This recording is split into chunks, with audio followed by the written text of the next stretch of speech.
청년대학부의 하드웨어증, 또 중요한 것이 그 라지 그룹에 이어서 스몰 그룹 미팅, 이 소그룹 사역이죠. 사실상 청년대학부가 소그룹이 잘 돌아가면은 상당히 내실이 있고 또 질적 양적으로 공동체가 성장하는 것을 분명히 보게 됩니다. 근래에 오면서 우리 한국교회의 장년들까지도 일반 목회에서까지 셀교회니 또는 가정교회니 하면서 소그룹 사역에 대한 관심이 많이 일어나서 아주 감사하게 생각하고 있습니다. 그렇지만 이 소그룹 사역에 대한 기본적인 이해가 없이 교회 성장 도구로서의 셀교회나 가정교회를 생각하는 경향이 많이 있기 때문에 지금은 후유증도 많이 나타나고 있는 모습을 봅니다. 무차별적으로 도입하는 그 결과라고 생각합니다.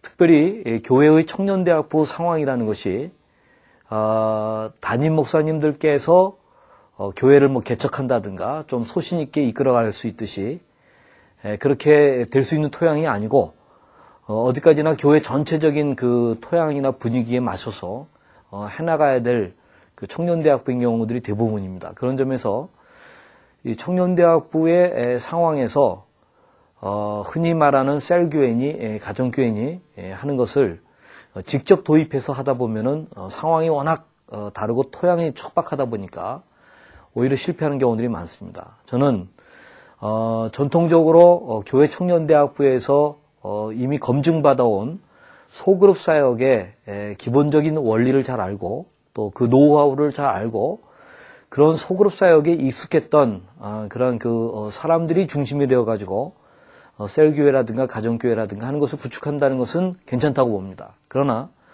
그런 그 경험이 없거나 그러한 이론적인 준비가 돼 있지 않는 가운데서 할 경우에는 실패할 가능성이 많습니다. 저는 그런 점에서 한국교회의 청년대학부 안에서 보편적으로 적용되어오고 검증받아온 이 소그룹 사역에 대하여서 좀 말씀드리려고 합니다. 이렇게 볼 때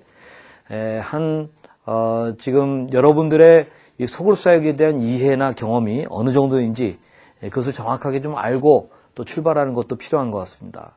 한 7단계 정도의 그 가능성이 있지 않을까 생각하는데 아마 첫 번째 단계는 소그룹 사역이란 세상 경영학의 도형일 뿐이다 라고 좀 부정적으로 생각하는 그 단계에 있는 사람들이 꽤 있습니다. 저는 이 점에 있어서 경영이라고 하는 것은 피할 수 없는 것임을 좀 말씀드리고 싶습니다. 문제는 세속적인 경영학의 이 적용이냐 아니면은 성경적인 그 경영학의 적용이냐 일 뿐이지 하나님께서도 그 경영의 대가이십니다. 질서와 조직과 내용을 가지고 하나님의 백성들을 성경적 의미의 경영학적 그 원리와 기초를 가지고 이끌어 간다고 생각합니다. 소그룹 사역은 그러한 의미에서 성경적인 것에 기초하고 있는 그 원리들을 발굴하고 그것을 잘 적용해서 조직화하고자 하는 또 거기에 해당되는 핵심적인 인물들을 세워가는 그런 작업이라고 말할 수가 있습니다. 두 번째 단계로는 몇몇 교회의 성장을 보니까 소그룹 사역이 중요할지는 모르겠다. 그렇게 이제 그런 생각이 든다. 그러나 관심이 있지만은 지금 내가 교회의 청년대학부의 것을 적용하기에는 좀 어려움을 느낀다라고 생각하는 그러한 경우입니다. 이 경우에 한 가지 좀 문제점은 너무 성장적인 도구로서 소그룹 사역을 이해하는 그러한 그 생각이라고 봅니다. 이것은 잘못입니다.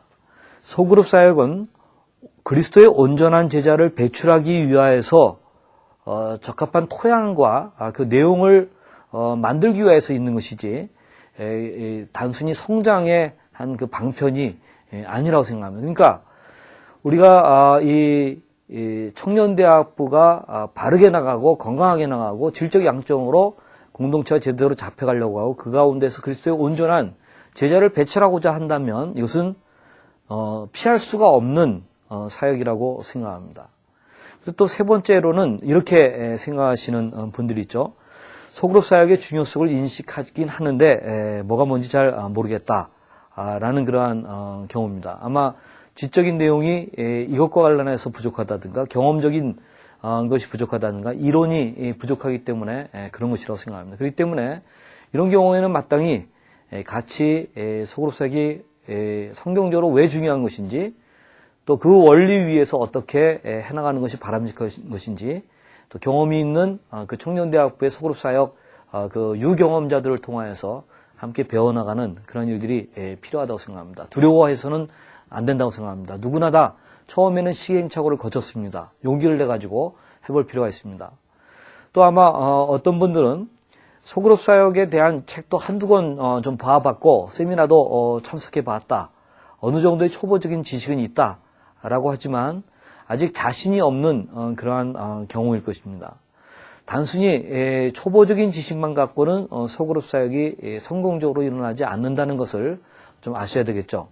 소그룹 사역에 대한 성경적인 확신이 우선 더 필요하고요. 그 이론적인 근거나 원리를 잘 알아야 된다고 생각합니다. 그리고 경험의 부족에서 오는 그 자신감의 결여를 청년대학부 상황에서 소그룹 사역에 대한 그 경험이 많은 그런 사역자들로부터 그 실제적인 노하우나 시행착오상에 생기는 문제들을 소상하게 듣고 준비하고 임한다고 한다면 상당히 좋은 출발과 과정을 기대할 수 있다. 그렇게 생각합니다. 또 다섯 번째로는 공동체에서 소그룹 리더로서의 사역 경험이 최소한 1년 이상 있다 하는 그러한 단계의 사람들이 있습니다. 소그룹 사역은 소그룹 멤버로서의 어떤 그 경험, 또 소그룹 리더로서의 그 경험, 또 소그룹 코디네이터, 일종의 저는 중간 리더라고 그렇게 보통 얘기하는데 그런 소그룹 코디네이터 또는 소그룹 리더장 으로서의 그러한 이 중간 리더로서의 경험도 다 필요합니다. 그리고 교육자라고 한다면 그 중간 리더들을 어떻게 발굴하고 또 어떻게 세우고 이끌어가는가 하는 것에 대해서도 좀 자세하게 알 필요가 있습니다. 그런 점에서 이런 그 교육이 필요하겠죠. 또 여섯 번째로는 사역자로서 소그룹 사역에 대한 경험이 최소한 1년 이상 있다. 그렇지만 뭔가 소그룹 사역을 하면서 좀 불안한 단계에 있는 분들도 있을 것입니다. 바람직한 그 소그룹 사역의 경험보다는 뭔가 부실한 소그룹 사역에 대한 경험으로 인하여서 불안한 마음이 더 많을 수 있다고 생각합니다. 제대로 된 소그룹에서는 사람과 공동체가 건강하게 변할 수 있다고 하는 확신을 이런 분들은 먼저 가져야 될 필요가 있고요. 그러면서 좀 더 성경적 이론적인 지식과 비전이 있어야 하면서 좀 더 실제적인 노하우를 습득해 나가는 것이 반드시 필요하겠습니다. 마지막 일곱 번째로 나는 소그룹 사역을 이론과 실천적인 면에서 어느 정도 마스터했다라고 말할 수 있는 단계의 사람들이 있을 겁니다. 아주 축하할 만한 일입니다. 다만 더 깊이 있는 실천적인 지식이 많이 필요할 것이고 다양한 상황에서 가장 적합한 형태의 소그룹 사역이 어떠한 것일지 그리고 또 여러 가지 문제가 생겼을 때 거기에 대한 클리닉을 어떻게 해야 될 것인지 하는 것에 대해서 잘 준비되는 것이 필요하다고 생각합니다. 저는 여기서 이상의 각 단계에서의 어떤 필요한 부분들을 두루두루 좀 살펴볼 수 있으면서 청년대학부에서 가장 보편적으로 활용될 수 있는 소그룹 사역에 대해서 여러분들에게 말씀드리고자 합니다.